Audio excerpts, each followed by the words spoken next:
Y ahí está ella, mi madre, la señora que nos crió a punta de sopas aguadas y dramas eternos. La vergüenza me atravesó el alma como una daga helada. Hoy, yo voy a contarte algo que nunca pensé que contaría. Y si tú, por un segundo, sientes que esto parece familiar, solo te pido que dejes un like y te suscribas, porque esta historia puede ayudar a alguien a acercarse al amor de Dios. Amén. Mi nombre es Elena Ruiz. Tengo 68 años. Y hasta ese sábado de marzo en el restaurante Los Portales de Guadalajara, yo creía que ser madre era suficiente para ser amada. Llevaba mi vestido azul marino, el único decente que tenía, y mis zapatos de cuero negro que había lustrado hasta que brillaran como espejos. Mis manos temblaban no por la edad, sino por la expectativa. Mi Pablo, mi primogénito, había conseguido un ascenso importante en su empresa constructora, y por primera vez en 2 años, todos mis 4 hijos estarían juntos para celebrar. Llegué media hora antes. Siempre fui puntual, como mi madre me enseñó. La puntualidad es respeto, mija, me decía mientras me peinaba para ir a misa en la Catedral de Guadalajara. Esperé en la entrada del restaurante, apretando mi rosario dentro del bolso. Le pedí a la Virgen de Zapopan que esa noche fuera especial, que mis hijos recordaran todo lo que habíamos vivido juntos, todas las noches que me desvelé cuidándolos cuando tenían fiebre, todos los pesos que conté para que no les faltara nada. Cuando Pablo llegó con su esposa Sofía, apenas me saludó con un beso en la mejilla, frío, como si fuera una tía lejana. Después llegaron Javier con su novia Paloma, Mariana con su esposo Rodrigo, y Esteban solito, como siempre. 4 hijos hermosos que yo había criado con las uñas, trabajando doble turno en la tortillería de Doña Carmen para pagarles la escuela privada. «Mamá, te sentamos por acá», me dijo Mariana, señalando una mesa apartada, casi escondida detrás de una columna. La mesa principal estaba reservada para los suegros de Sofía, que habían llegado en un Mercedes-Benz último modelo. Yo me senté donde me dijeron, como siempre, como una buena madre cristiana que no causa problemas. El restaurante estaba lleno de gente elegante, ejecutivos, doctores, empresarios. Las mesas estaban decoradas con manteles blancos y centros de mesa con rosas rojas. El aire olía a comida cara y perfumes caros. Yo me acomodé en mi silla, tratando de no sentirme fuera de lugar, rezando un Ave María silencioso para calmar mis nervios. La cena transcurrió en conversaciones sobre negocios, viajes a Europa, colegios privados para los nietos que apenas veía. Yo sonreía y asentía, tratando de participar cuando podía. «¿Y usted a qué se dedica, señora Elena?», me preguntó uno de los invitados. Antes de que pudiera responder, Javier se adelantó. «Mi mamá está jubilada. Trabajaba en cosas sencillas. Cosas sencillas». Así resumió 20 años de mis manos agrietadas por la masa, de mis pies hinchados por estar de pie 12 horas diarias, de mis noches sin dormir para que ellos tuvieran uniformes limpios y loncheras llenas. Después de la cena, Pablo se levantó con su copa de vino tinto.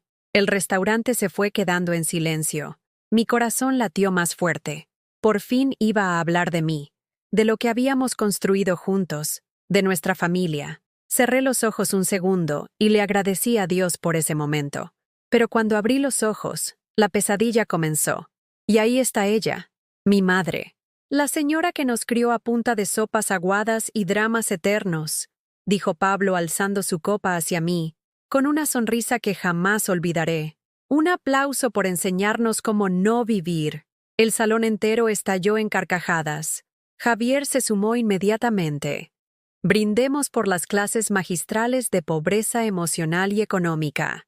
Más risas, más aplausos, más dagas en mi corazón. Mariana, mi única hija, mi princesa, la que yo cargué en brazos durante las noches de asma, se puso de pie. ¿Recuerdas cuando mamá nos vestía con ropa usada de la vecina y juraba que era vintage? Todo el restaurante se volvió a ver mi vestido azul, el mismo que había usado para la boda de Pablo, para la graduación de Javier, para todos los momentos importantes de sus vidas. Esteban, mi bebé, el que nació prematuro y que yo cuidé día y noche durante 3 meses, completó, o cuando nos hacía creer que los frijoles con arroz eran comida gourmet. Las carcajadas ya no se detenían. Sofía, la esposa de Pablo, se dirigió al mesero con esa voz dulzona que usaba cuando quería humillar. «Pero ya comió, ¿verdad? No vaya a ser que tengamos que repetirle el plato». Sus amigas se rieron como hienas. Yo seguía sentada, con mi rosario apretado en las manos, sintiendo cómo el aire se me escapaba de los pulmones. No era la vergüenza por la ropa o por la comida. Era el dolor de descubrir que mis 4 hijos, la razón de mi existencia, me veían como un chiste, como algo de lo que había que avergonzarse. Pablo levantó la copa una vez más. Por nuestra madre, que nos enseñó que la dignidad se pierde cuando no tienes dinero, y que el amor no basta si no puedes pagar colegios caros. En ese momento, algo se quebró dentro de mí, no mi corazón. Eso ya estaba roto desde hacía mucho. Se quebró algo más profundo, la ilusión de que el amor incondicional de una madre era correspondido, la fe ciega de que mis sacrificios tenían sentido. Me levanté despacio, mis piernas temblando como hojas en el viento. Tomé mi bolso, donde llevaba la Biblia pequeñita que mi esposo Ezequiel me había regalado en nuestro primer aniversario. No dije una palabra, solo caminé hacia la salida, mientras escuchaba sus risas a mis espaldas. En la puerta del restaurante, me volví una última vez. Mis 4 hijos seguían riendo, ajenos a que su madre se desmoronaba por dentro. Susurré una oración que se me salió del alma. Dios mío, si esto es una prueba, dame fuerzas. Si es un castigo, ayúdame a entender. Pero no dejes que muera con este dolor en el corazón. Esa noche llovía en Guadalajara como solo llueve en marzo, con furia y sin compasión. Caminé 6 cuadras bajo la lluvia porque no tenía ni para el camión. Mis zapatos lustrados se llenaron de lodo, mi vestido azul se empapó, pero ya nada importaba. Esa madrugada, cuando el reloj marcaba las 3 y el silencio me torturaba, me levanté y fui al altar que tenía en mi recámara. Un Cristo de madera que Ezequiel me había traído de Talpa, una imagen de la Virgen de Guadalupe y las fotos de mis hijos cuando eran pequeños. Ahí, de rodillas sobre el piso frío, comencé a recordar todo lo que había dado por ellos. Pablo tenía 5 años cuando se enfermó de neumonía. Los doctores del Seguro Social dijeron que necesitaba medicinas caras que no cubrían. Yo vendí mis aretes de oro, los únicos que tenía, herencia de mi madre, para comprar los jarabes. Me quedé despierta 15 noches seguidas, poniéndole paños húmedos en la frente y rezando el rosario completo cada 2 horas. «Virgencita, no me lo quites», le suplicaba. Pablo se curó, pero nunca recordó esas noches. Nunca supo que su mamá casi se muere de la preocupación. Cuando Javier cumplió 8 años, quería una bicicleta azul que vio en el aparador de Liverpool. Costaba el sueldo de 3 meses de la tortillería. Yo trabajé turnos extras. Limpié casas los fines de semana. Vendí tamales en el mercado San Juan de Dios durante las madrugadas. Mis manos se me pusieron rojas y agrietadas de tanto amasar masa. Llegaba a casa tan cansada que me quedaba dormida rezando, pero seguía pidiendo fuerzas para conseguir esa bicicleta. El día de su cumpleaños, Javier gritó de felicidad y me abrazó tanto que pensé que se me rompían las costillas. «Eres la mejor mamá del mundo», me dijo. Ayer, en el restaurante, se rió de esos sacrificios. A Mariana le pagué quinceañera cuando yo sabía que no teníamos dinero ni para la renta. Ella soñaba con un vestido rosa como el de las telenovelas. Empeñé mi anillo de matrimonio, el mismo que Ezequiel me había puesto con tanto amor en la parroquia de San José, para rentar el salón, contratar el mariachi y comprar ese vestido que la hacía sentir como princesa. Durante la misa de Acción de Gracias, Mariana lloró y me dijo: «Mami, gracias por hacer mi sueño realidad». Yo lloraba también, pero no de alegría. Lloraba porque sabía que tendría que trabajar 3 trabajos para recuperar el anillo. Nunca lo recuperé. Y ayer, Mariana se burló de mi vestido como si no recordara cuánto costó el suyo. Con Esteban fue diferente. Él nació cuando yo ya tenía 42 años, cuando los doctores me habían dicho que era imposible. Llegó prematuro, pesando apenas 2 kilos. Los primeros 3 meses de su vida prácticamente viví en el hospital. Dormía en las sillas de la sala de espera. Comía una vez al día para ahorrar dinero para sus medicinas. Le cantaba canciones de cuna a través del cristal de la incubadora y le rezaba novenas completas a San Judas Tadeo para que me lo salvara. Esteban creció sano y fuerte, pero siempre fue el más sensible. Por eso me dolió más que se sumara a las burlas de sus hermanos. Cada recuerdo era un puñal en el pecho. Recordé las Navidades cuando vendía ponche en la esquina de mi casa, para comprarles los juguetes que pedían en sus cartas a los Reyes Magos. Las madrugadas cosiendo uniformes porque no alcanzaba para comprar los nuevos. Las veces que dije, no tengo hambre, para que ellos comieran doble porción. Me acordé de cuando Ezequiel murió hace 10 años. Mis hijos llegaron al funeral, pero se fueron después del entierro. Yo me quedé sola a arreglar papeles, a pagar deudas, a limpiar la casa llena de recuerdos. Ninguno se ofreció a acompañarme esas primeras noches cuando el miedo me mantenía despierta. Ninguno me preguntó si necesitaba algo, si tenía dinero para comer, si me sentía muy sola. Durante estos 10 años de viudez, los he visto solo en cumpleaños y Navidades. Siempre con prisa, siempre con excusas. Pablo, ocupado con sus contratos millonarios. Javier, construyendo su empresa de publicidad. Mariana, enfocada en su boutique de ropa cara. Esteban, viajando por trabajo. Todos exitosos, todos prósperos, todos avergonzados de la madre que los había criado con tanto amor y tan poco dinero. Cada domingo, cuando salía de misa de 12 en la catedral, veía familias completas caminando juntas por la plaza de armas. Abuelas de mi edad rodeadas de hijos y nietos, planeando comidas familiares, riéndose juntos. Yo regresaba sola a mi casa. Calentaba los frijoles que me duraban 3 días y me preguntaba dónde había fallado como madre. Las únicas llamadas que recibía de ellos eran cuando necesitaban algo. Cuando a Pablo se le descompuso el carro y necesitaba que cuidara a sus gemelos. Cuando Javier tuvo problemas con su exesposa y necesitaba un lugar donde quedarse 2 semanas. Cuando Mariana se operó de la vesícula y requería que alguien cuidara su tienda. Yo siempre decía que sí. Siempre dejaba todo para ayudarlos. Como las madres mexicanas que aprendimos que nuestra felicidad no importa si nuestros hijos nos necesitan. Pero cuando yo necesité ayuda, cuando se me inundó la casa el año pasado por las lluvias de septiembre, ninguno contestó sus teléfonos.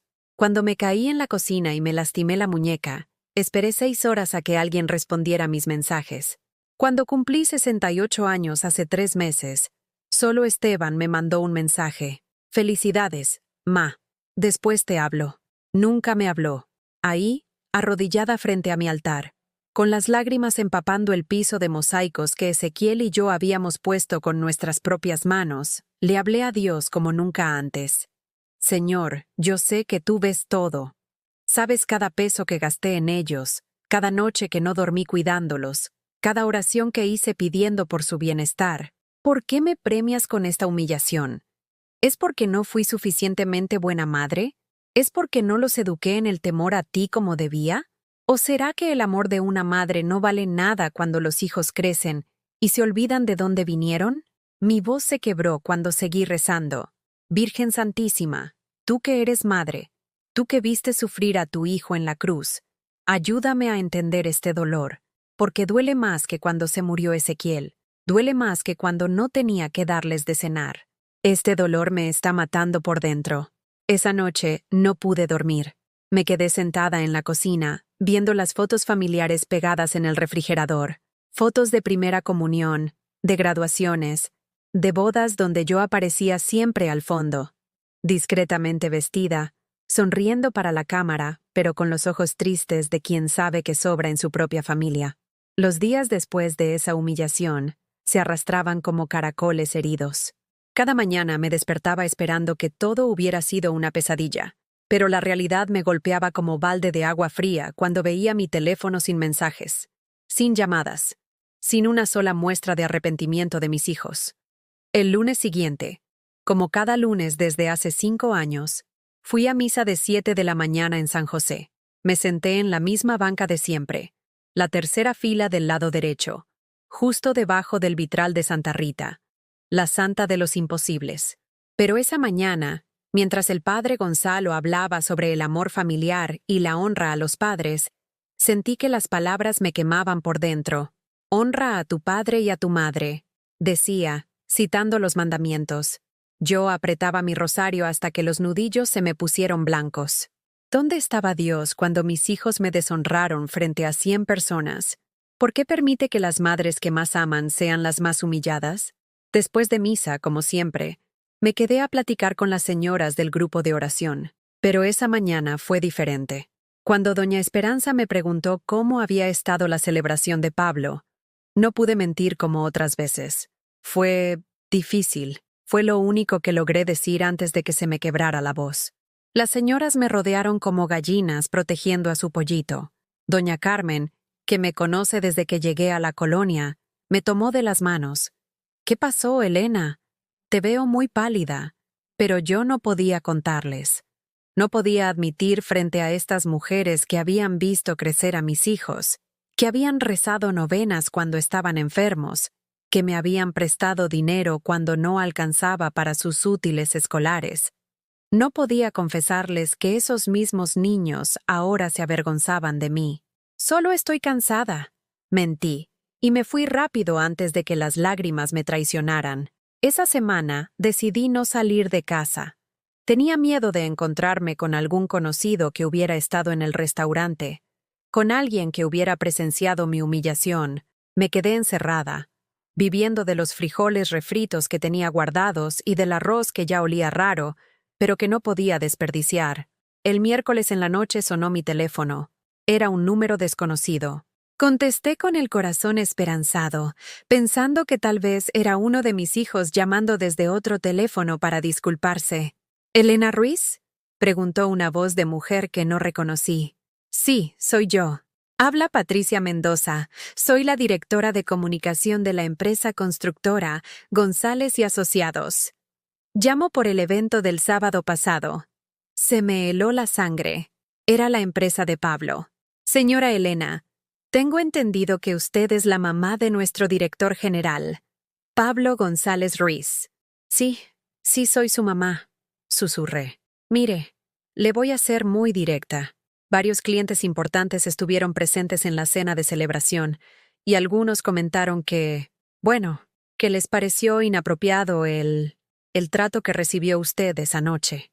Mi corazón se aceleró. Por un momento pensé que alguien había salido en mi defensa.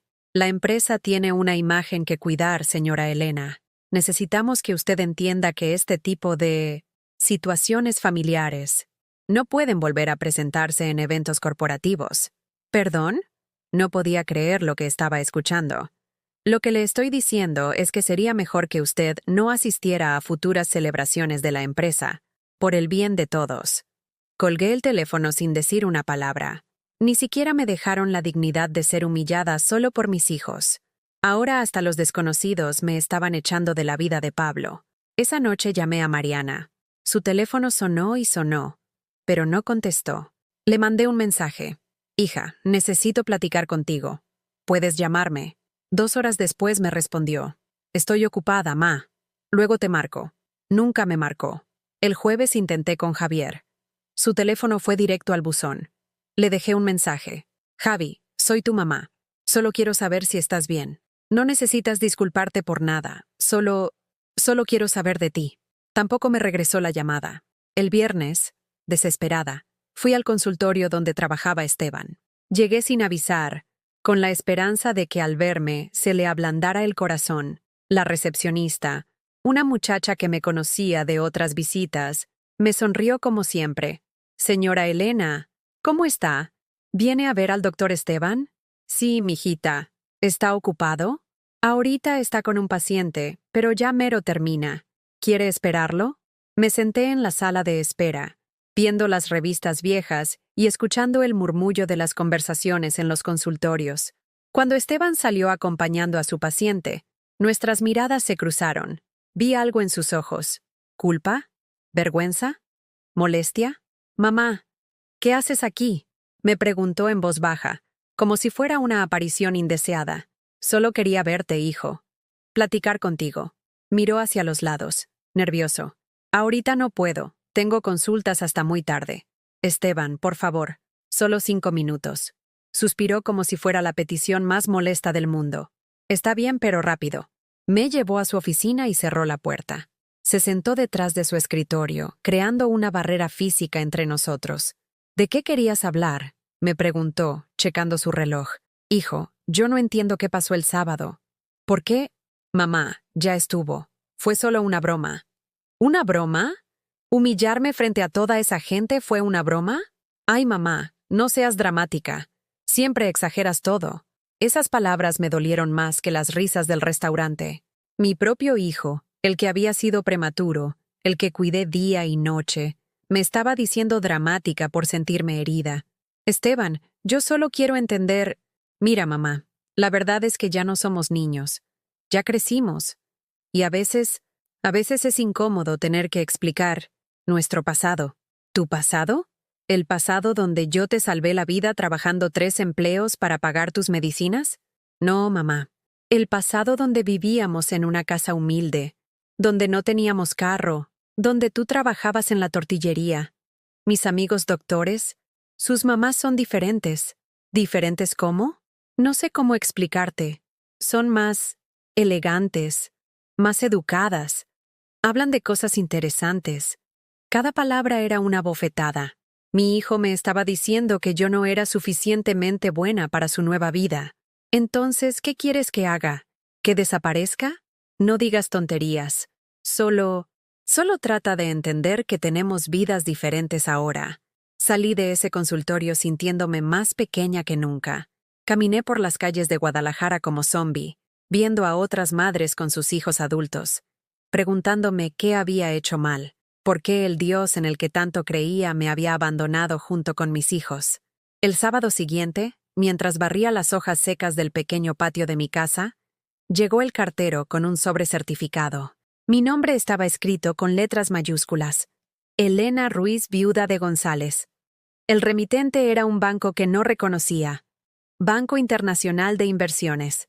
Tiene que firmar aquí, señora, me dijo el cartero, extendiéndome una tablilla. Firmé con manos temblorosas, preguntándome qué nueva desgracia me estaría llegando por correo. Tal vez alguna deuda de Ezequiel que había aparecido después de 10 años, o algún problema con la casa. Adentro, el sobre contenía una carta formal en papel membretado y elegante. Estimada señora Elena Ruiz, viuda de González, por medio de la presente, nos permitimos informarle que el día de mañana lunes deberá presentarse en nuestras oficinas ubicadas en Avenida Chapultepec, 456, para tratar asuntos relacionados con la herencia de su difunto esposo, el señor Ezequiel González Morales.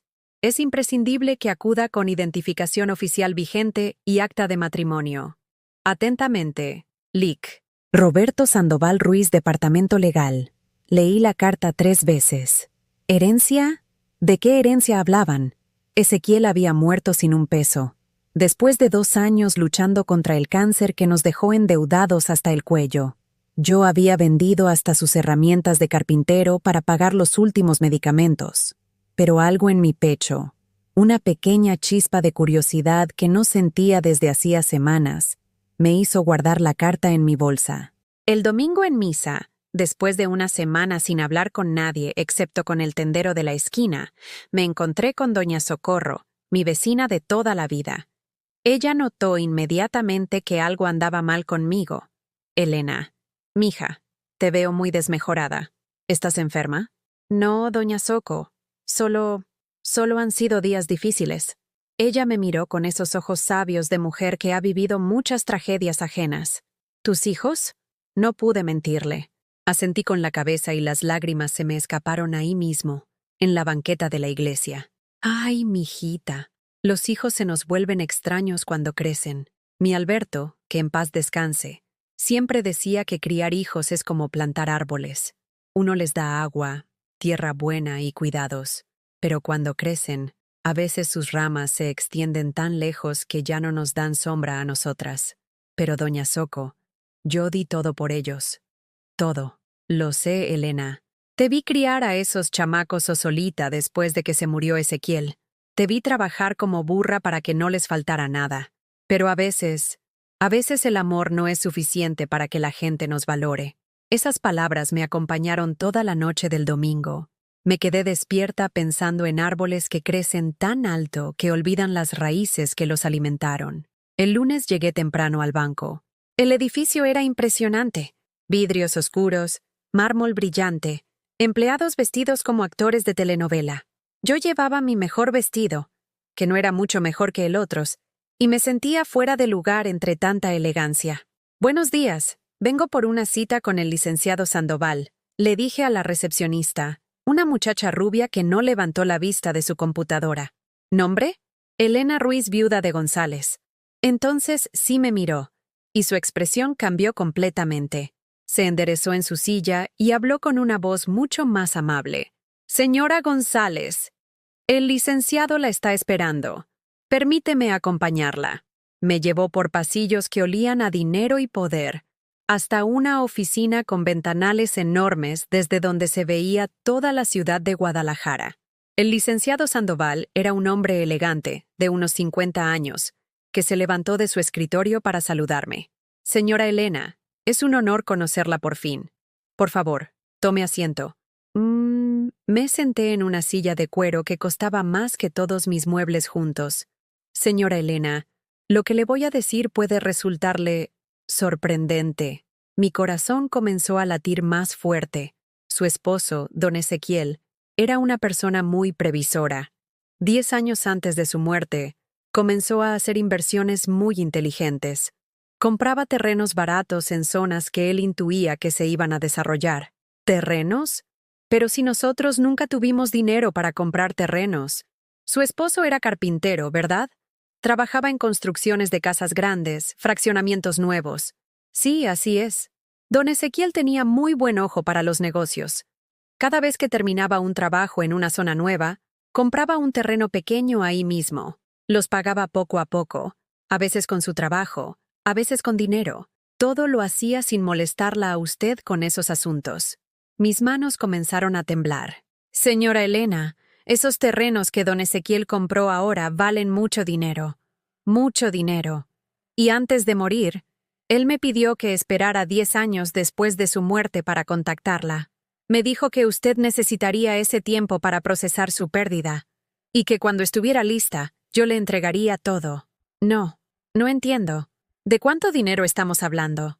El licenciado abrió una carpeta gruesa y me mostró papeles llenos de números que yo no podía comprender. «Señora Elena, entre los terrenos, las cuentas de inversión que su esposo mantuvo durante años y los intereses acumulados, estamos hablando de aproximadamente 80 millones de pesos. El mundo se detuvo. La oficina comenzó a dar vueltas. El licenciado me ofreció un vaso de agua, pero yo no podía mover las manos. ¿80 millones? Sí, señora. Su esposo me dejó una carta para usted. ¿Le gustaría leerla? Con manos temblorosas tomé el sobre que tenía mi nombre escrito con la letra de Ezequiel. Adentro, una hoja amarillenta con palabras que me hicieron llorar. «Mi Elena querida, si estás leyendo esto, significa que han pasado 10 años de mi muerte, y ya es hora de que sepas la verdad. Cada peso que gané trabajando, cada terreno que compré a escondidas, cada inversión que hice, fue pensando en ti. Sabía que cuando yo me muriera, tú ibas a pasar necesidades. Sabía que nuestros hijos iban a estar muy ocupados con sus propias vidas para cuidarte como mereces. Por eso trabajé en silencio, planeando tu futuro. Ahora ya no tienes que pedirle nada a nadie. Ya no tienes que aguantar desplantes ni humillaciones. El dinero está ahí, esperándote, para que vivas con la dignidad que siempre mereciste. Úsalo sabiamente, mi amor. Y recuerda que aunque ya no esté contigo, nunca dejé de pensar en tu bienestar. Con todo mi amor eterno, Ezequiel». Lloré hasta que se me acabaron las lágrimas. En esa oficina elegante, frente a un desconocido, lloré por mi esposo que me había cuidado hasta 10 años después de su muerte. Lloré por la soledad que había sentido, sin saber que él había estado protegiéndome desde el cielo. El licenciado me explicó los trámites, me dio tarjetas de crédito, me habló de cuentas y inversiones, pero yo solo podía pensar en una cosa. Ezequiel me había amado tanto que había planeado mi libertad desde la tumba. Cuando salí del banco, caminé por las calles de Guadalajara viendo todo diferente. Ya no era la señora pobre que sus hijos se avergonzaban de presentar en sociedad.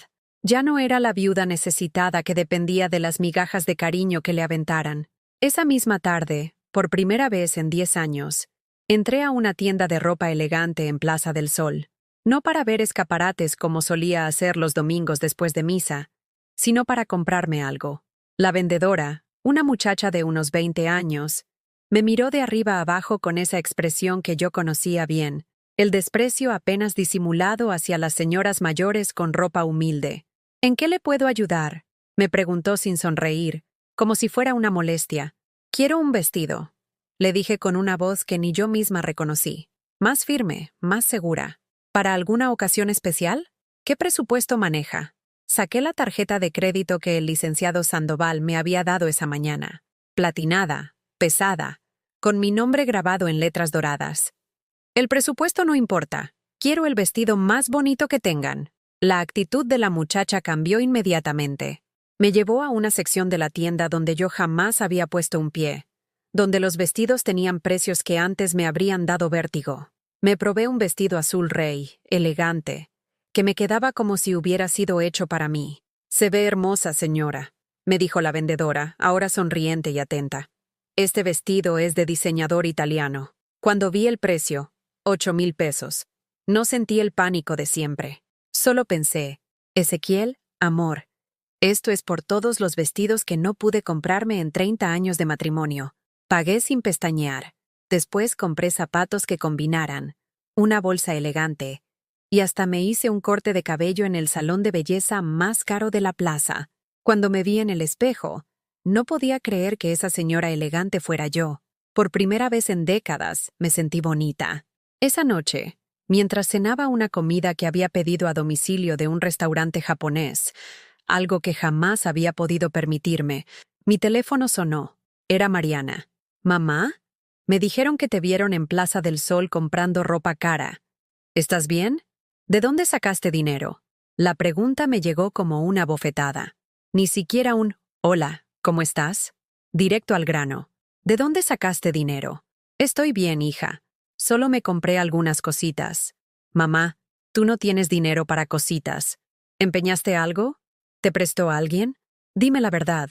«No empeñé nada, Mariana. Y no es tu asunto». Hubo un silencio del otro lado de la línea. Mariana no estaba acostumbrada a que yo le respondiera así.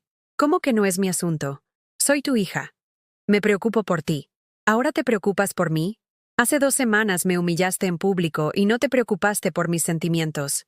«Ay, mamá, otra vez con lo mismo. Ya te dije que solo fueron bromas». «Mariana, tengo 68 años. Ya no tengo tiempo para bromas que me lastiman. Ahora, si me disculpas, estoy cenando». «¿Cenando qué? ¿De dónde sacaste para cenar algo que no fueran frijoles recalentados?». La colgué. Por primera vez en mi vida, le colgué el teléfono a uno de mis hijos. 10 minutos después sonó de nuevo. Esta vez era Pablo. «Mamá, Mariana me contó que andas gastando dinero que no tienes. ¿Estás bien de la cabeza? ¿No estarás desarrollando demencia senil?». «Pablo, estoy perfectamente bien de la cabeza. Mejor que nunca, de hecho». «Entonces explícame de dónde sacaste dinero para andar de compradora en las tiendas caras». «No tengo por qué explicarte nada». «Claro que tienes que explicarme. Si te prestaron dinero, yo tengo que saberlo. Si empeñaste la casa, tenemos que hablar. No puedes tomar decisiones financieras sin consultarnos». «¿Consultarles? ¿Como tú me consultaste cuando dejaste de hablarme después de humillarme en tu cena?». «Mamá, no empieces con el drama otra vez». «Pablo, hijo, déjame decirte algo. Tú ganas muy buen dinero en tu empresa de construcción. Javier tiene su agencia de publicidad. Mariana su boutique. Esteban su consultorio. Todos ustedes viven bien. Muy bien. Y yo me las he arreglado sola estos 10 años sin pedirles ni un peso». «Sí, pero…». «No hay peros. Si ahora tengo dinero para gastar, es mi dinero. Y si quiero gastar en vestidos caros o en cenas japonesas, lo voy a hacer, sin pedirle permiso a nadie». También le colgué a Pablo. El teléfono siguió sonando esa noche. Javier, Esteban, incluso Sofía, la esposa de Pablo, todos queriendo saber lo mismo. ¿De dónde había sacado dinero? A todos les di la misma respuesta. No era su asunto. Al día siguiente, mientras desayunaba tranquilamente en la terraza de un café francés en el centro de Guadalajara, viendo pasar a la gente y sintiendo el sol en mi cara, llegó Esteban. Se veía alterado, nervioso. Mamá, tenemos que hablar. Buenos días, Esteban. ¿Quieres desayunar algo? Los croissants están deliciosos. Mamá, por favor. Estamos preocupados por ti. Este comportamiento no es normal. ¿Cuál comportamiento? ¿Desayunar en un lugar bonito? ¿Comprarme ropa decente? ¿Comer algo mejor que frijoles refritos? No, mamá. El comportamiento de gastar dinero que no tienes, de andar presumiendo riqueza falsa. ¿Quién te dijo que es riqueza falsa? Porque te conozco. Porque sé que vives con una pensión miserable y que a duras penas te alcanza para los servicios. Me quedé mirándolo fijamente. Este hijo mío, el que había salvado de morir prematuro, el que había cuidado con tanto amor, me estaba gritando en público como si fuera una anciana loca. Esteban, siéntate. No quiero sentarme. Quiero que me digas la verdad. Siéntate o me voy. Se sentó de mala gana, mirando a todos lados como si le diera vergüenza que lo vieran conmigo. ¿Sabes qué es lo que más me duele de todo esto? Le pregunté. No es que me hayan humillado en el restaurante. No es que se avergüencen de mí. Es que ni siquiera en este momento, cuando me ven diferente, me preguntan cómo estoy. Solo les importa de dónde saqué el dinero. Mamá, no me has preguntado si estoy bien, si me siento mejor, si soy feliz.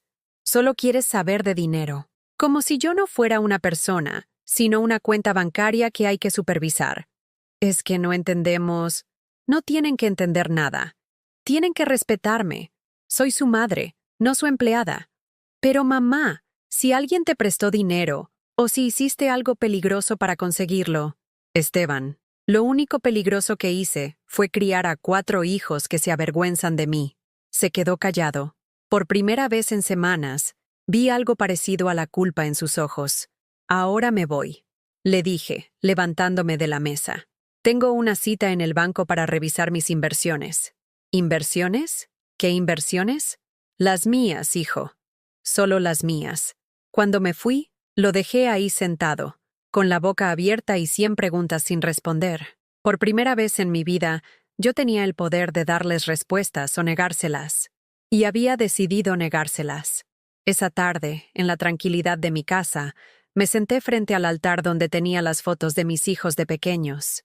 Los miré uno por uno y por primera vez en semanas pude rezar. Pero mi oración fue diferente. Una semana después, cuando pensé que las cosas se habían calmado, recibí un mensaje grupal en WhatsApp de Pablo. Reunión familiar urgente. Mañana domingo, 2 p.m., casa de mamá. Asunto importante que nos concierne a todos. Me reí sola en mi cocina. Llevaban un mes sin dirigirme la palabra de manera decente, y ahora querían una reunión familiar urgente. Sabía perfectamente de qué se trataba. El domingo llegaron todos puntuales. Los 4 hijos con sus respectivas parejas, como si fuera una junta de accionistas. Se sentaron en mi pequeña sala, que de repente se sintió abarrotada de hipocresía y falsas sonrisas. Pablo, como siempre el que se creía el líder de la familia, tomó la palabra. Mamá, hemos estado platicando entre nosotros y estamos muy preocupados por tu comportamiento de la última semana. ¿Mi comportamiento?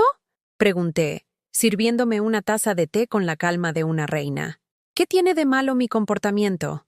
Mamá, intervino Mariana, sabemos que has estado gastando dinero de manera irresponsable. Te han visto en restaurantes caros, comprando ropa de marca, en el salón de belleza. Y eso les molesta porque no tienes ese dinero, saltó Javier. Mamá, si te endeudaste o si alguien te prestó, tenemos derecho a saberlo. Somos tu familia. Ah, ahora son mi familia. Qué curioso. Hace 2 semanas, cuando me humillaron en público, no parecían recordar que eran mi familia. Un silencio incómodo llenó la sala. Mamá, eso ya lo hablamos, dijo Esteban. Fueron solo bromas. ¡Bromas! Exploté por primera vez en mi vida frente a todos ellos. Llamar a su madre dramática, burlarse de la pobreza en la que los crié, hacer que toda esa gente se riera de mí. Fueron bromas. Se quedaron helados. Nunca me habían visto así. ¿Saben qué es lo que más me duele? Continué. mi voz temblando no de miedo, sino de coraje contenido por años. Que en todo este mes que llevo gastando dinero, ni una sola vez me han preguntado si estoy bien, si soy feliz, si necesito algo. Solo les importa de dónde viene el dinero. Claro que nos importas, murmuró Mariana sin convicción. ¿En serio? Porque cuando me operé de la vesícula hace 2 años, ninguno fue a acompañarme al hospital. Cuando se me inundó la casa, tardaron 3 días en contestar mis llamadas.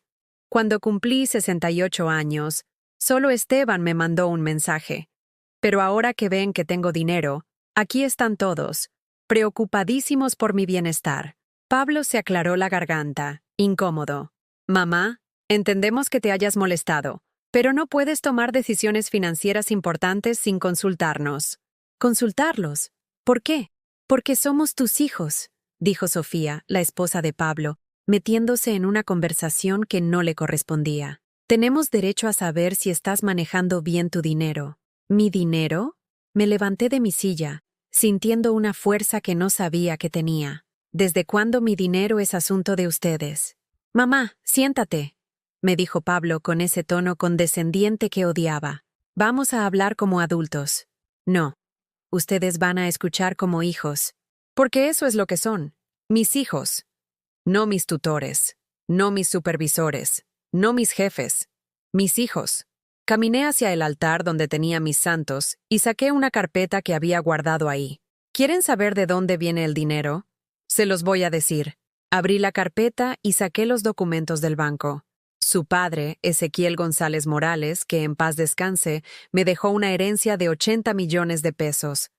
El silencio que siguió fue ensordecedor. Vi cómo se les desencajaron las mandíbulas, cómo sus ojos se abrieron como platos, cómo sus cerebros trataban de procesar esa información. ¿80 millones? Balbuceó Javier. 80 millones de pesos. En propiedades, inversiones y cuentas bancarias que su padre mantuvo en secreto durante años para asegurar mi futuro. ¿Y por qué nunca nos dijiste? Preguntó Mariana con voz ahogada. Porque lo acabo de descubrir hace una semana. Y porque, francamente, no creí que fuera su asunto. Pablo se puso de pie como resorte. Claro que es nuestro asunto. Somos tu familia. Esa herencia también nos pertenece. ¿No? Dije con una calma que me sorprendió a mí misma. Esa herencia me pertenece a mí. Su padre me la dejó a mí. Dice claramente, para mi esposa Elena. No, para mi esposa Elena y mis hijos. Pero mamá, intervino Esteban, legalmente tienes razón, pero moralmente, somos tu familia. Deberíamos compartir esa fortuna. ¿Moralmente? Los miré uno por uno. ¿Me hablan de moral? ¿Ustedes que me humillaron en público? ¿Que se avergüenzan de presentarme con sus amigos? ¿Que durante 10 años me han tratado como un estorbo? Mamá, nunca dijimos que fueras un estorbo, mintió Mariana. No hacía falta que lo dijeran. Se nota en cada visita obligada, en cada llamada cortada, en cada vez que cambian de tema cuando yo hablo. Sofía, que había estado callada, decidió meter su cuchara. Señora Elena, entiendo que esté dolida, pero piense en sus nietos. Ese dinero podría asegurar su educación, su futuro. ¿Mis nietos? La miré con una sonrisa amarga. ¿Los nietos que apenas veo? Los que me dicen la señora en lugar de abuela, porque sus padres les da pena que sepa que tengo una abuela pobre.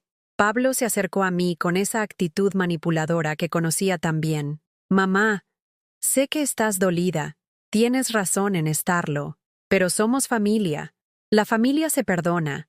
Podemos empezar de nuevo, como la vez que me pediste que cuidara a tus hijos, y cuando llegaste por ellos me dijiste que no los malcriara con mi pobreza, o como cuando Mariana me pidió prestado dinero para su boutique y nunca me lo pagó, o como cuando Javier me prometió que me iba a arreglar el techo que se me gotea y llevo 2 años esperando.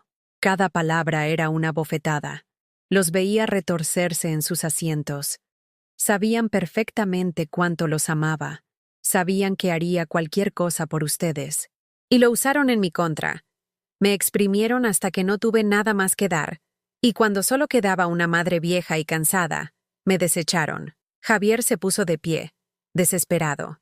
Mamá, por favor, somos tus hijos. No puedes odiarnos para siempre. No los odio. Les dije con una tristeza profunda. Los amo. Ese es mi problema. Los amo tanto que me permití que me pisotearan durante años. Pero el amor no significa que tenga que regalarles lo único que me queda de dignidad. Entonces, ¿qué vas a hacer con el dinero?, preguntó Pablo con la desesperación de alguien que ve escapar una fortuna. Voy a vivir. Por primera vez en 68 años, voy a vivir para mí. Voy a viajar. Voy a conocer lugares. Voy a ayudar a gente que realmente lo necesite. Voy a hacer todo lo que nunca pude hacer, porque estaba ocupada siendo la madre perfecta de hijos imperfectos. ¿Y nosotros?, murmuró Esteban. Ustedes van a seguir con sus vidas exitosas, con sus trabajos bien pagados, con sus casas bonitas y sus coches caros. Van a seguir siendo lo que siempre han sido, mis hijos, pero ya no van a ser mis dueños. Se levantaron uno por uno, derrotados, humillados, pero sobre todo, furiosos. En sus ojos ya no veía a los niños que había criado con tanto amor. Veía a 4 extraños que habían calculado mal y perdido una fortuna. Al día siguiente de esa confrontación, desperté con una sensación que no había experimentado en años. Paz. Una paz profunda que me llenaba desde los pies hasta la coronilla. Me levanté sin el peso aplastante de la decepción, sin la ansiedad de esperar llamadas que nunca llegaban, sin la tristeza de amar a quien no me valoraba. Por primera vez en una década, mi casa se sintió como un hogar. Esa mañana, en lugar de ir a misa de 7 como siempre, decidí ir a la misa de 12 en la catedral. Quería tomarme mi tiempo para arreglarme, para ponerme mi vestido nuevo, para sentirme bonita ante Dios, porque ahora entendía que Él me veía hermosa, aunque mis hijos no. Durante la misa, cuando el padre Gonzalo habló sobre las bendiciones inesperadas de Dios, sentí que me hablaba directamente a mí. A veces, decía, Dios nos manda pruebas muy duras para prepararnos para bendiciones muy grandes. El sufrimiento no es castigo, hermanos, es preparación. Lloré en silencio, pero esta vez no de dolor, sino de gratitud. Entendí que todos esos años de humillación, de soledad, de sacrificios no reconocidos, habían sido mi preparación para este momento. Dios me había fortalecido en el sufrimiento para que pudiera manejar la abundancia con sabiduría. Después de misa, en lugar de irme directa a casa como siempre, me quedé en la plaza. Compré flores frescas en el puesto de doña Carmela, que me conocía desde hacía años. «Ay, señora Elena, qué guapa se ve hoy. ¿Estrena vestido?» «Sí, doña Carmelita. Estoy estrenando muchas cosas nuevas. Se le ve muy contenta. ¿Buenas noticias?» «Las mejores noticias de mi vida». Caminé por el centro histórico de Guadalajara como turista en mi propia ciudad. Entré al Teatro Degollado, que siempre había querido conocer por dentro, pero nunca me había atrevido porque no era para gente como yo. Ahora sabía que era exactamente para gente como yo, mexicana, tapatía, con derecho a disfrutar la cultura de mi ciudad. En la tarde, hice algo que no había hecho desde la muerte de Ezequiel. Visité su tumba, llevé las flores que había comprado y me senté junto a su lápida como si fuera una banca del parque.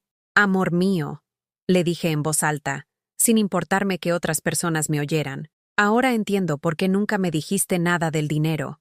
Sabías que yo se lo habría dado todo a los muchachos. Sabías que no habría guardado ni un peso para mí. Me conocías mejor que yo misma». Una señora mayor que visitaba una tumba cercana se acercó. «Disculpe que me meta, pero la oí hablar. ¿Perdió a su esposo?» «Hace 10 años». «¿Y tiene hijos?» «4». «Qué bendición. Debe sentirse muy acompañada». Me reí con amargura. «No. Me siento más acompañada aquí, hablando con mi esposo muerto, que en mi casa esperando que me llamen». La señora me miró con comprensión. «Ah, ya entiendo. ¿Los hijos exitosos que se olvidan de dónde vienen?» «Exactamente. Mija, a mí me pasó lo mismo. Crié 3 hijos trabajando de doméstica. Ahora uno es ingeniero, otro contador, y mi hija es maestra. Viven en casas bonitas, manejan coches del año, y yo les recuerdo su pasado pobre. Les doy pena. ¿Y cómo le hace para no amargarse? Encontré una familia nueva. En la iglesia. Hay un grupo de señoras como nosotras. Nos juntamos, hacemos obras de caridad, nos acompañamos, No es lo mismo que tener a los hijos cerca, pero es mejor que estar sola. Esa conversación me quedó dando vueltas en la cabeza. Cuando llegué a casa, busqué en internet grupos de mujeres de mi edad en Guadalajara. Encontré uno que se reunía los miércoles en la parroquia de San Judas Tadeo. Mujeres de fe y esperanza. El miércoles siguiente fui a mi primera reunión. Éramos 12 señoras entre los 60 y 70 años.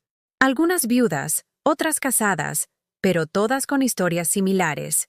Hijos que las habían olvidado, familias que las habían marginado, vidas que habían dedicado a otros y ahora se sentían vacías. Guadalupe, la coordinadora del grupo, tenía 72 años y una energía contagiosa. Aquí no venimos a quejarnos de lo mal que nos tratan nuestros hijos, nos dijo en mi primera reunión.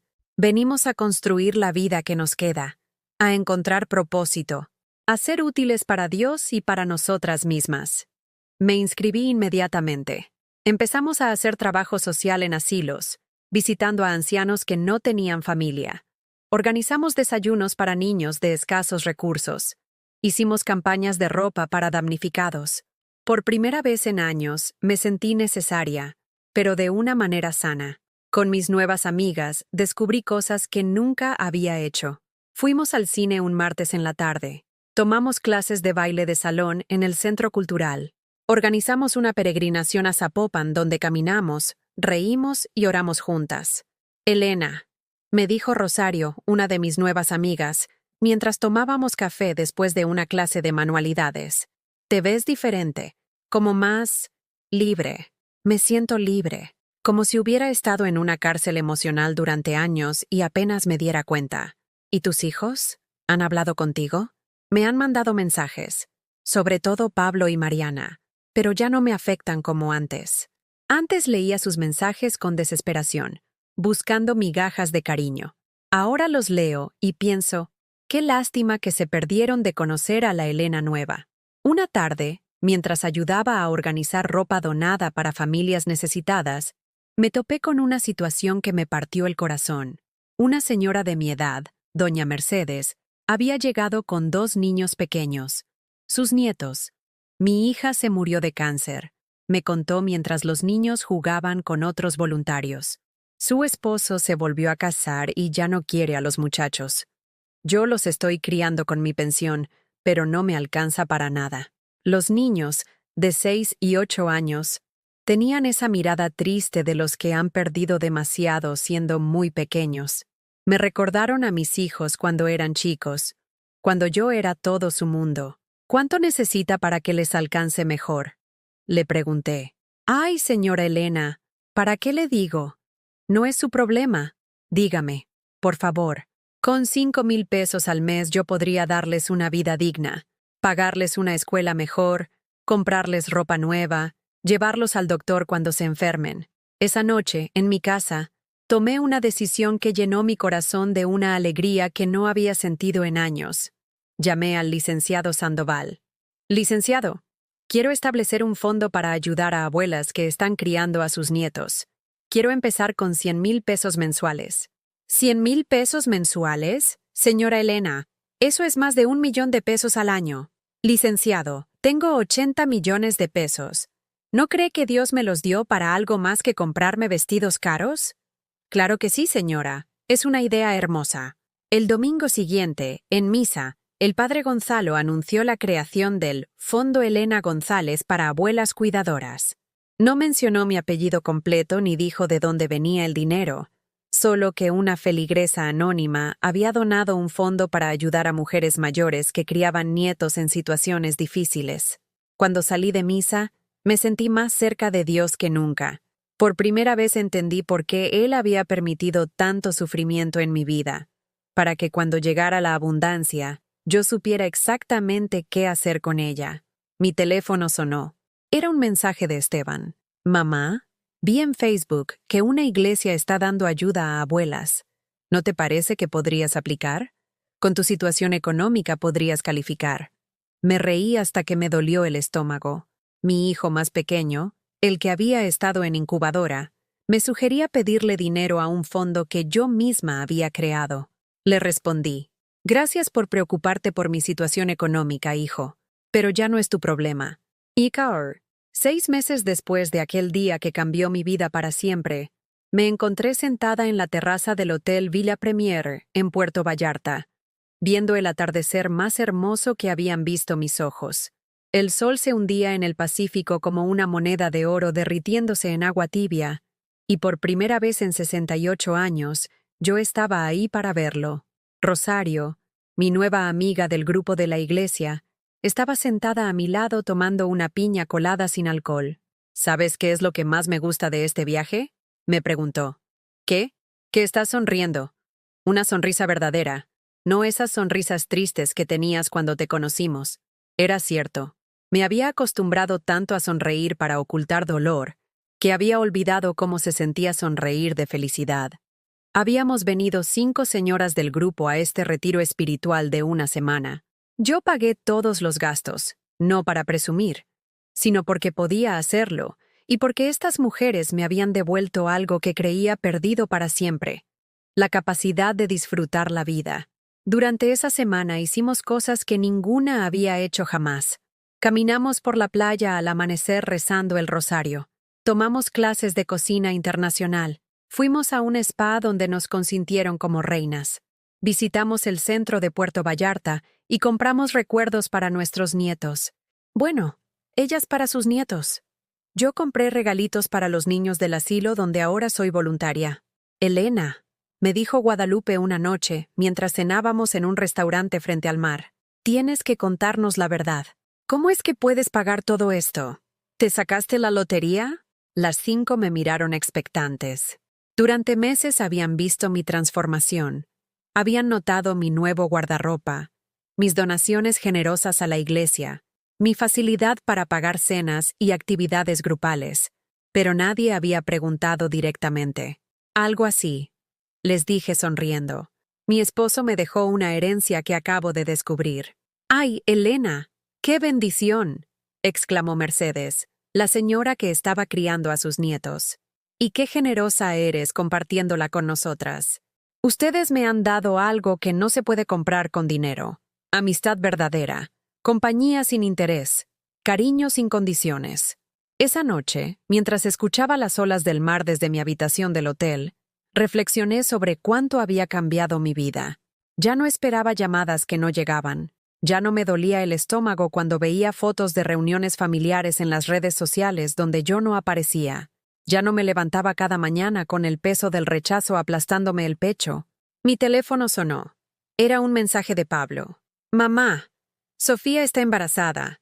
Vas a ser abuela otra vez. Esperamos que puedas ayudarnos con los gastos del bebé.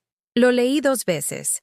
Ni siquiera un ¿cómo estás?, ni un te queremos contar algo bonito. Directo al grano. Esperamos que puedas ayudarnos con gastos. Antes, ese mensaje me habría emocionado. Habría llorado de felicidad pensando que por fin me necesitaban para algo importante. Habría empezado a planear cuánto dinero podía mandarles, qué cosas podía comprar para el bebé. Ahora solo pensé, qué lástima que vean a su madre como una chequera en lugar de como una abuela. No le contesté esa noche, ni la siguiente.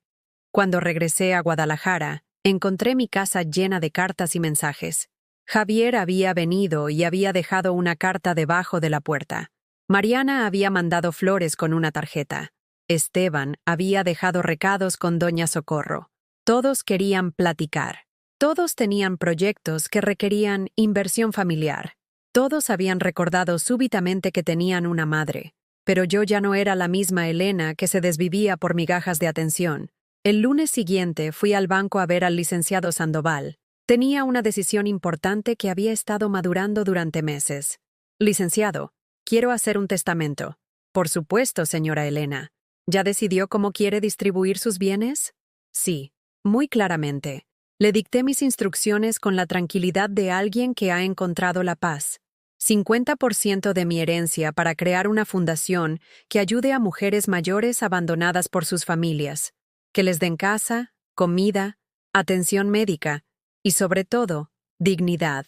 30% para asilos de ancianos en Jalisco, específicamente para mejorar las condiciones de vida de abuelos que no reciben visitas. 10% para becas universitarias para jóvenes de escasos recursos, cuyos padres trabajen en oficios humildes como el que yo tuve. 10% para el grupo Mujeres de Fe y Esperanza, de la parroquia de San Judas Tadeo. ¿Y para sus hijos?, preguntó el licenciado. Para mis hijos dejo algo mucho más valioso que dinero. Dejo la lección de que el amor no se puede comprar y que la familia se construye con respeto, no con sangre. ¿Está segura de esta decisión? Licenciado, durante 68 años he vivido para otros.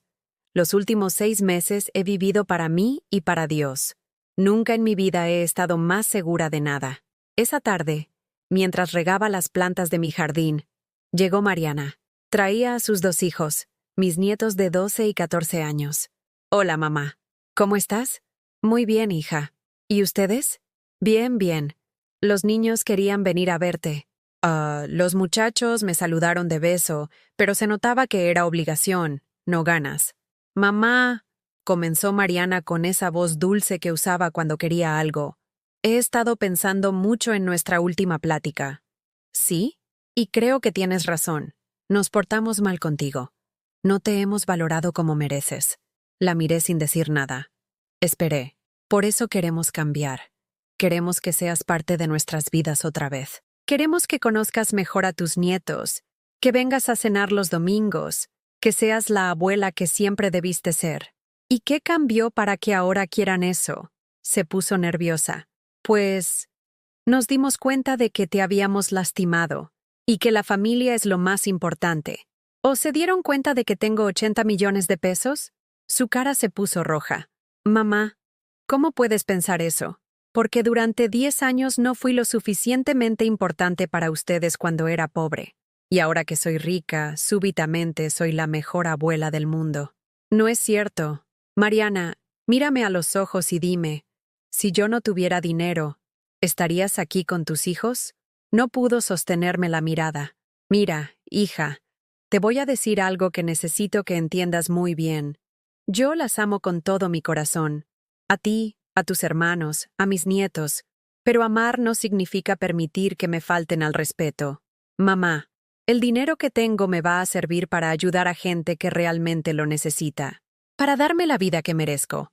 Y para enseñarles a ustedes que hay consecuencias para tratar mal a la gente que los ama. Se fue llorando, llevándose a los niños que no entendían por qué su abuela, rara, había hecho llorar a su mamá. Esa noche, arrodillada frente a mi altar, le agradecí a Dios por darme la fuerza para mantenerme firme. Le agradecí por mostrarme que yo valía más de lo que ellos me habían hecho creer. Le agradecí por Ezequiel, que me amó tanto que siguió cuidándome desde el cielo. Y por primera vez en mi vida, le agradecí por el sufrimiento, porque sin él nunca habría aprendido mi propio valor. 3 días después, mientras desayunaba en mi restaurante favorito del centro, se me acercó una muchacha joven con un bebé en brazos. Disculpe, ¿es usted la señora Elena que ayuda a las abuelas? ¿Perdón? Mi abuela recibe ayuda de un fondo de una iglesia. Dice que es gracias a una señora Elena que es como un ángel. Sonreí. No sé de qué habla, mijita. Mi abuela dice que esta señora debe tener el corazón más grande del mundo, porque ayuda sin pedir nada a cambio. Cuando se fue, me quedé viendo mi reflejo en la ventana del restaurante. Ya no veía a la mujer triste y cansada que había sido. Veía a alguien en paz consigo misma, con Dios, y con su propósito en la vida. Mi teléfono sonó. Un mensaje de Esteban. «Mamá, ¿podemos hablar?» Le respondí por primera vez en semanas. «Claro, hijo. Cuando quieras pedirme perdón de verdad, no dinero, aquí estaré». Y ahí, en la tranquilidad de mi nuevo amanecer, me di cuenta de que Dios nunca me había abandonado. Solo había esperado el momento perfecto para mostrarme que yo merecía mucho más de lo que había estado aceptando. Si esta historia te tocó el corazón, como me tocó a mí cuando la escuché, quiero invitarte a orar conmigo por Elena y por todas las personas que están pasando por situaciones similares. Cerremos los ojos y elevemos juntos una oración de sanación y fortaleza. Padre Celestial, en el nombre de Jesús, vengo ante ti con el corazón lleno de gratitud por Elena y por todas las madres, padres y abuelos que han dado todo por sus familias sin recibir el reconocimiento que merecen. Señor, tú conoces cada lágrima derramada en silencio, cada noche de desvelo por amor, cada sacrificio hecho sin esperar nada a cambio. Tú sabes el dolor de quienes han sido humillados por sus propios hijos, despreciados por aquellos que criaron con tanto amor, olvidados por quienes fueron su razón de vivir. Jesús, tú que honraste a tu Madre María hasta en la cruz, ayúdanos a entender que el amor verdadero no se mendiga, que la dignidad no se negocia, y que nuestro valor no depende del reconocimiento de otros, sino de tu amor infinito por nosotros. Fortalece a cada persona que me está escuchando y que se ha visto reflejada en esta historia.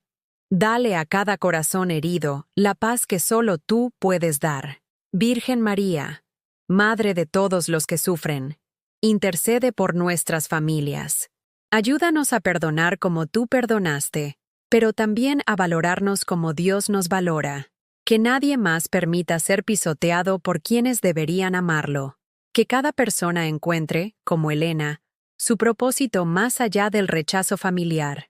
Señor, bendice a todos los Ezequieles del mundo, que desde el cielo siguen cuidando a sus esposas amadas. Bendice a todas las señoras como Doña Socorro, que extienden palabras de sabiduría en los momentos más oscuros. Bendice a todos los grupos de fe que acogen a las almas solitarias y les devuelven la esperanza. Te pedimos especialmente por aquellos que están pasando por la humillación pública de sus propios hijos, que sienten que todo su amor fue en vano, que cargan la vergüenza de ser rechazados por quienes más aman. Dales la fuerza que le diste a Elena para decir no más. Dales la claridad para distinguir entre amor y manipulación, entre familia verdadera y vínculos tóxicos.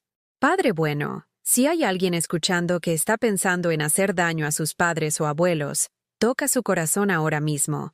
Recuérdales todo lo que esos seres queridos hicieron por ellos. Dales humildad para pedir perdón antes de que sea demasiado tarde, antes de que el orgullo los separe para siempre de quienes los aman incondicionalmente. Y si hay hijos que ya lastimaron a sus padres, como los hijos de Elena, dales la oportunidad de redimirse. No para heredar dinero, sino para recuperar el amor más puro que existe, el amor de una madre, el amor de un padre, el amor de un abuelo que no pide nada más que ser valorado. Señor Jesús, convierte cada corazón endurecido por el éxito, por el dinero, por el orgullo. Recuérdanos que sin importar qué tan alto lleguemos en la vida, siempre habrá alguien que nos amó cuando no éramos nada, que creyó en nosotros cuando nadie más lo hacía, que sacrificó su felicidad por la nuestra. Te pedimos también por las herencias emocionales que dejamos y recibimos, que cada padre y madre sepa que su amor nunca es en vano, aunque no sea reconocido, que cada hijo e hija entienda que honrar a los padres no es solo un mandamiento, sino la puerta a las bendiciones que tú has prometido. Dios de misericordia, transforma el dolor en propósito, como hiciste con Elena. Convierte cada lágrima en semilla de bendición para otros. Que cada persona herida encuentre la manera de ayudar a otros que sufren lo mismo. Que cada testimonio de dolor se convierta en faro de esperanza para quien lo necesite. Protege a todos los abuelos y abuelas que están criando nietos porque los padres los abandonaron. Multiplica sus recursos, fortalece su salud, llénalos de paciencia y amor. Que encuentren apoyo en la comunidad, que no se sientan solos en esta hermosa pero difícil tarea. Jesús, tú dijiste, vengan a mí todos los que están cansados y agobiados. Recibe a cada persona que carga el dolor del rechazo familiar. Dales el descanso que sus corazones necesitan. Sánalos de la amargura, líbralos del rencor, pero también dales la sabiduría para poner límites sanos. Espíritu Santo, guía a cada persona a encontrar su verdadera familia, aquellos que nos aman por quienes somos, no por lo que tenemos. Como Elena encontró a sus hermanas de fe, ayúdanos a todos a encontrar nuestra tribu, nuestro lugar de pertenencia, donde seamos valorados y respetados. Te pedimos por todos los matrimonios como el de Elena y Ezequiel, donde el amor trasciende la muerte, donde el cuidado continúa desde el cielo. Bendice a cada viudo y viuda que siente que su pareja sigue intercediendo por ellos desde tu presencia.